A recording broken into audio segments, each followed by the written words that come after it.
I'm sitting here at 58 years old, and I'm about to tell you something that'll make your blood run cold. Something I never thought would happen to a guy like me. I trusted my wife completely for 25 years, and she played me like a damn fool. But here's the thing. When I finally figured it out, I made sure she paid for every single lie. My name's Charlie Pierce. I worked at Bethlehem Steel Mill for 32 years as a plant supervisor. The mill sits on 200 acres of industrial land outside Pittsburgh, with smokestacks that you can see from 20 miles away. I spent most of my adult life in that maze of furnaces, conveyor belts, and machinery that never stops roaring. Good job, steady paycheck, the kind of work that builds America. The plant floor was my second home. I knew every piece of equipment, every safety protocol, every worker by name. I was looking forward to retirement next year, maybe buying that fishing boat I'd been dreaming about. Helen and I had it all planned out, or so I thought. Helen's my wife, was my wife. 54 years old, been selling real estate for 15 years. Her office sits in one of those modern glass buildings downtown, all marble floors and floor-to-ceiling windows overlooking the river. Started small, showing starter homes to young couples, but the last few years she'd been doing really well. Big houses in the suburbs, commercial properties, luxury condos. She'd come home to our two-story colonial on Maple Street talking about these million-dollar deals, and I was proud of her.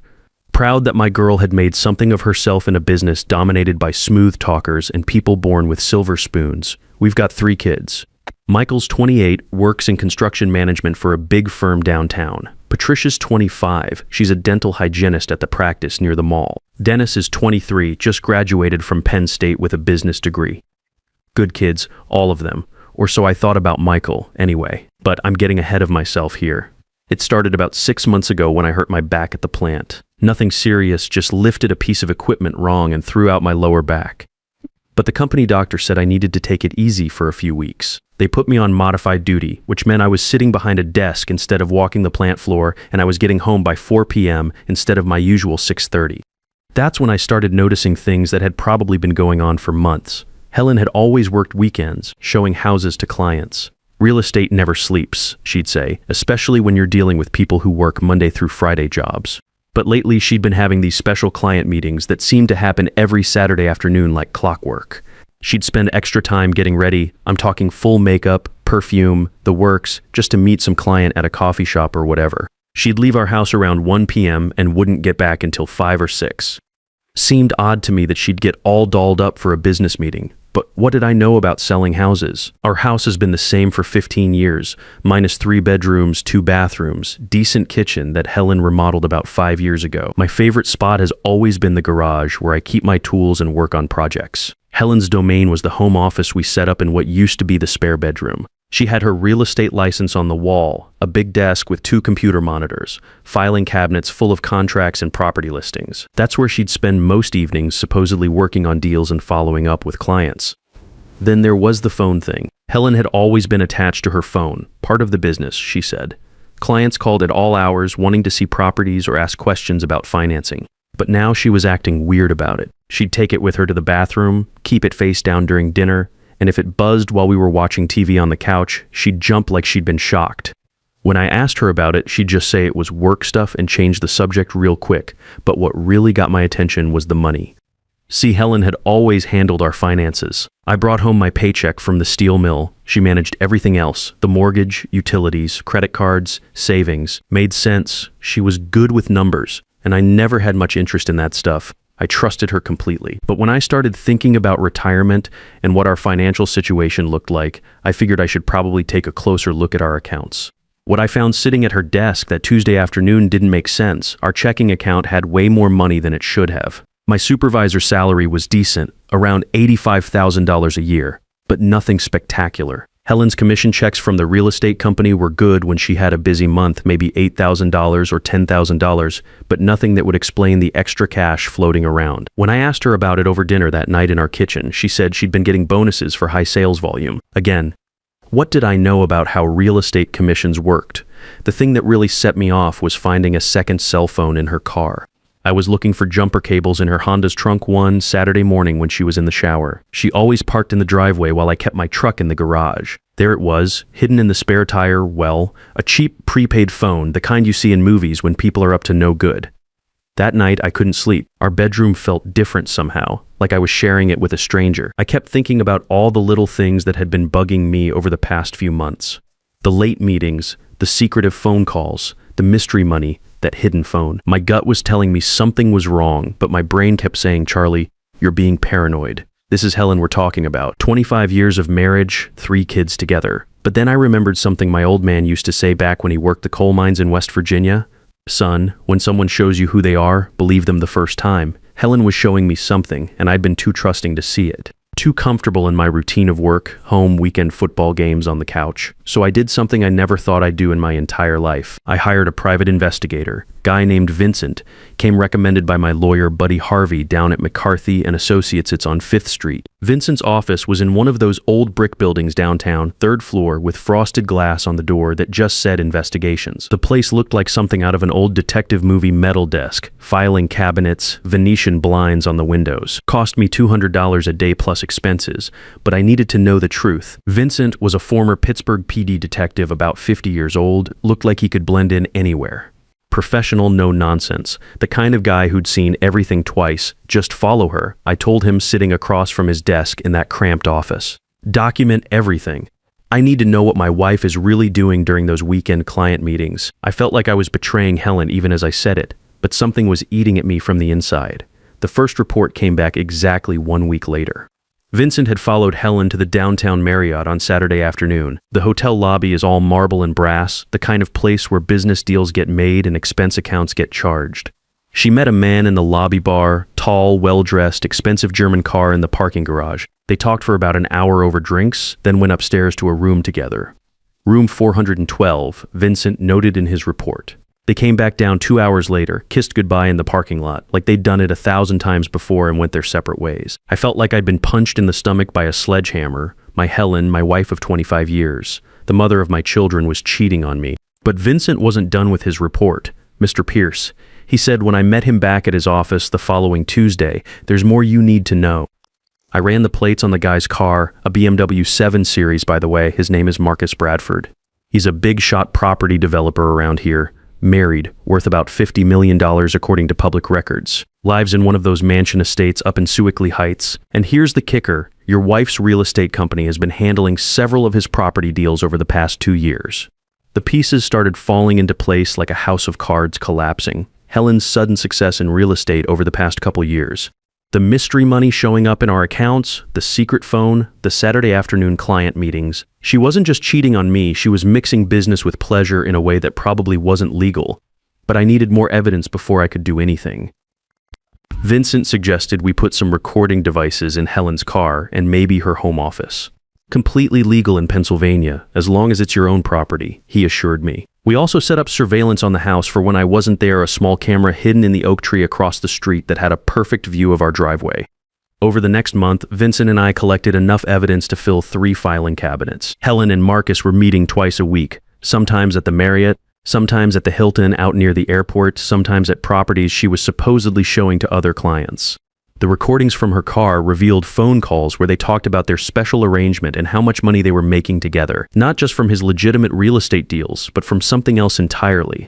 That's when Vincent brought in a forensic accountant friend of his. Guy named Al, who specialized in financial fraud cases for divorce attorneys and insurance companies. His office was in a converted warehouse in the Strip District, all exposed brick and computer equipment. We gave him copies of Helen's bank statements and business records that I could access legally as her husband. What he found made my blood boil like molten steel in the mill furnaces. Helen hadn't just been having an affair. She'd been skimming money from real estate transactions for the better part of 2 years. Not huge amounts from any one deal, but a little here, a little there, over dozens of transactions. Inflated closing costs, phantom inspection fees, padded attorney charges. The total was around $180,000. Money that should have gone to the real estate company or the clients, but instead went into secret accounts that Helen had opened using only her maiden name. It's called real estate fraud, Al explained, showing me spreadsheets that made my head spin. She's been manipulating closing costs, inflating fees, and pocketing the difference. Marcus Bradford's been helping her by using his properties for fake transactions. They're both looking at serious jail time if this gets reported to the authorities, but the worst revelation was still coming.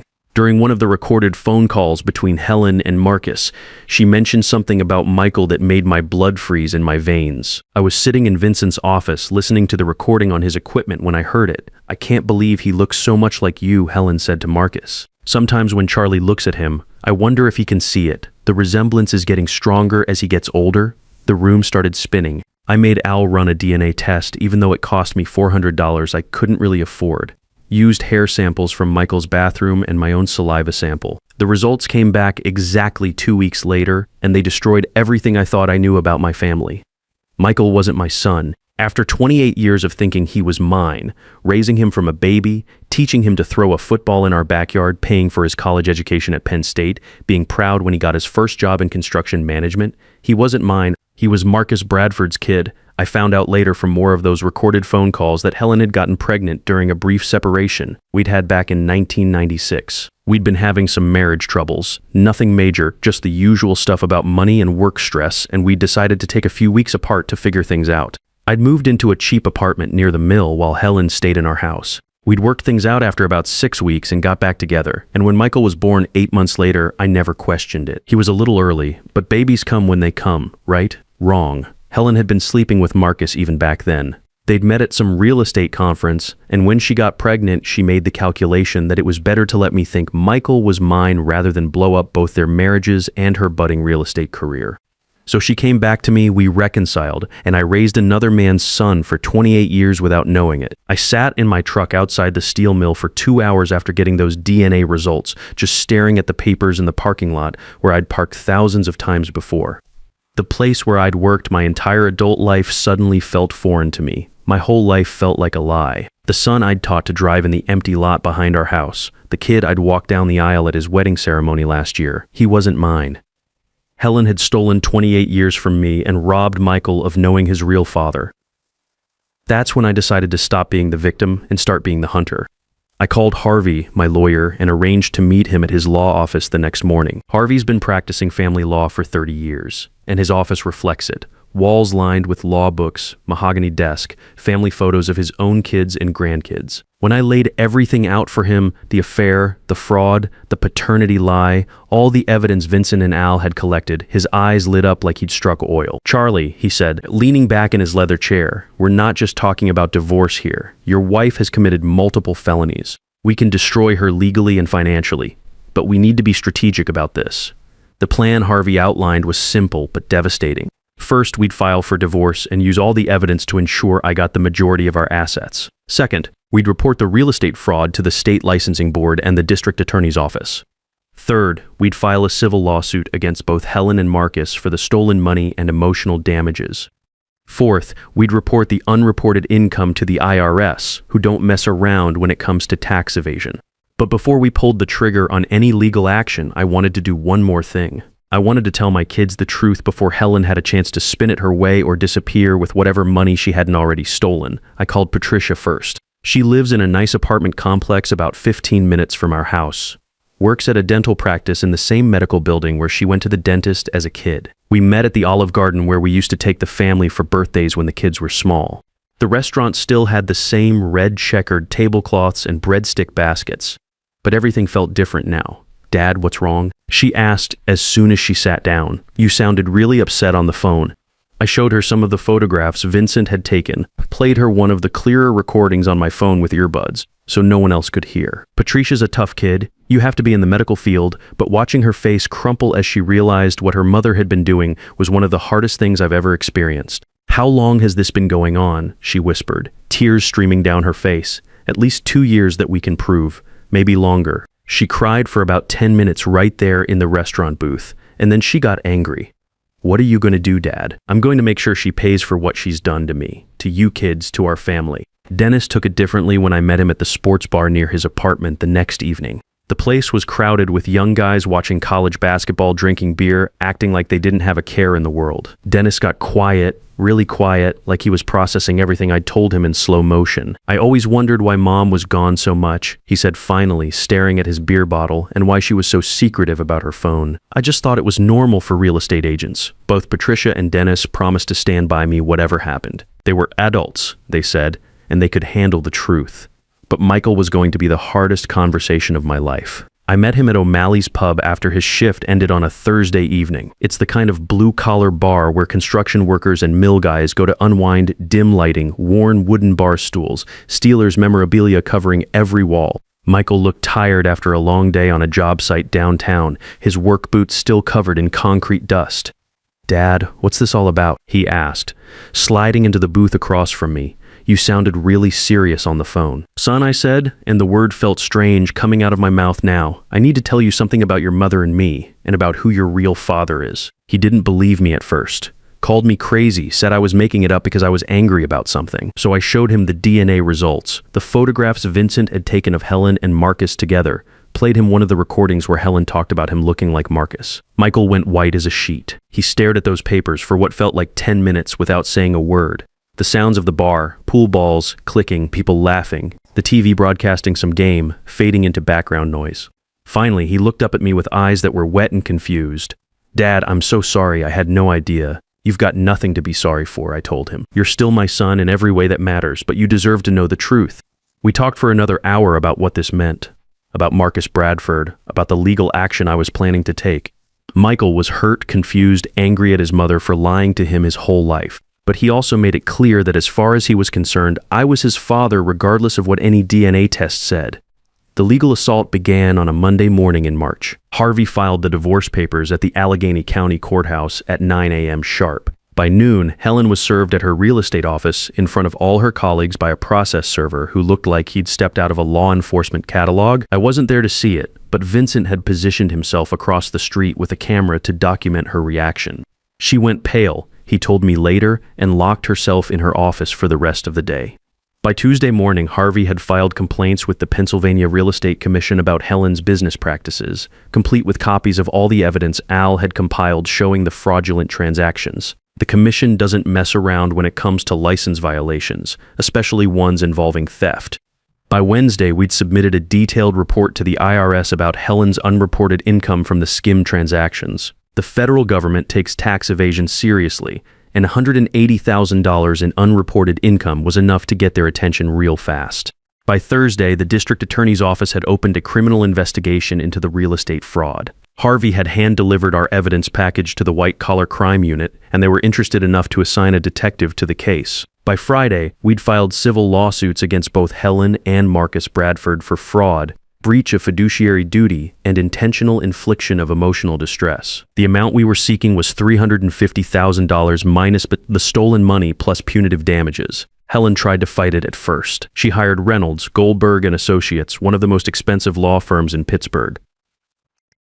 Their offices take up 3 floors of the tallest building downtown, all glass and marble and hourly rates that would make a steel worker's head spin. She denied everything at first, claimed I was making it all up because I couldn't handle her professional success. Her lawyer even suggested I was having some kind of midlife crisis and was imagining things, but the evidence was overwhelming. Vincent's photographs showing her going into hotel rooms with Marcus, the audio recordings of their phone conversations discussing the money in their affair, Al's forensic accounting showing exactly how the transactions were manipulated, the DNA test proving Michael wasn't my biological son. They had nothing to counter with except denials and excuses. Marcus Bradford tried to distance himself from the whole thing when the lawsuits hit. His team of corporate attorneys, probably costing him $500 an hour, each claimed their relationship was purely professional, that any personal involvement was minimal, and that he had no knowledge of any financial irregularities. But Vincent had photos of them in hotel rooms, and Al had financial records showing the fake transactions they'd coordinated. Marcus's wife, a socialite named Jennifer who'd never worked a day in her life,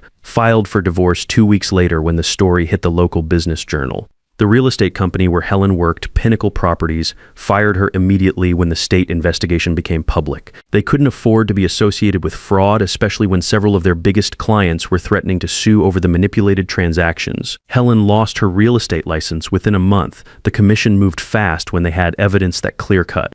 The criminal case moved slower, like they always do, but the divorce was final within 6 months. Pennsylvania's no-fault divorce laws meant we could move quickly once we had all the financial disclosure sorted out.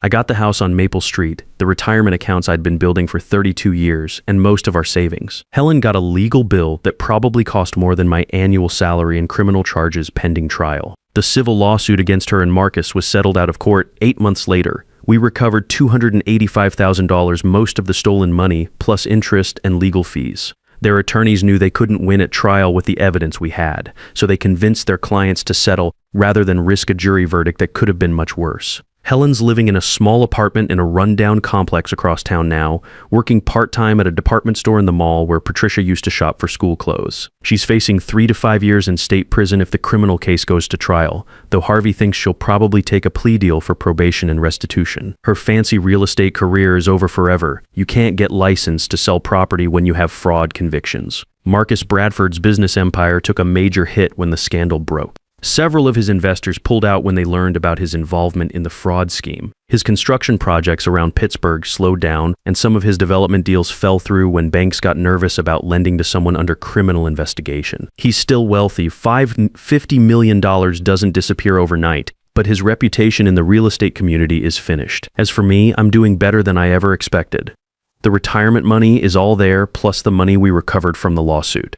Last month, I bought that fishing boat I'd always dreamed about, a nice 24-footer with a small cabin that I keep down at the marina on the Monongahela River. It's not fancy, but it's mine, and it's honest. Patricia and Dennis come out on the boat with me sometimes on weekends. We'll spend the day fishing for bass and catfish, talking about life and work and their relationships. Even Michael joins us when he can get away from his construction projects. He's still my son regardless of what that DNA test says, and he knows it. The hardest part about this whole thing wasn't the money or even finding out about the affair. It was the lying. 25 years of marriage, and Helen had been lying to my face every single day. About the money, about Marcus, about Michael's parentage, about who she really was underneath all those smiles and family dinners. But here's what I learned. When someone betrays you like that, the best revenge isn't getting mad, it's getting smart. I could have confronted Helen in a rage, maybe done something stupid that would have landed me in jail instead of her. Instead, I gathered evidence, hired professionals, and let the legal system do what it's supposed to do. Helen played me for a fool for 25 years, but in the end, I got the last laugh. She lost everything, her career, her money, her family, her freedom. And me? I'm 58 years old with a paid-off house, a healthy retirement account, and the knowledge that justice was served. Sometimes when I'm out on the boat at sunset, watching the water reflect the Pittsburgh skyline, I think about those 25 years.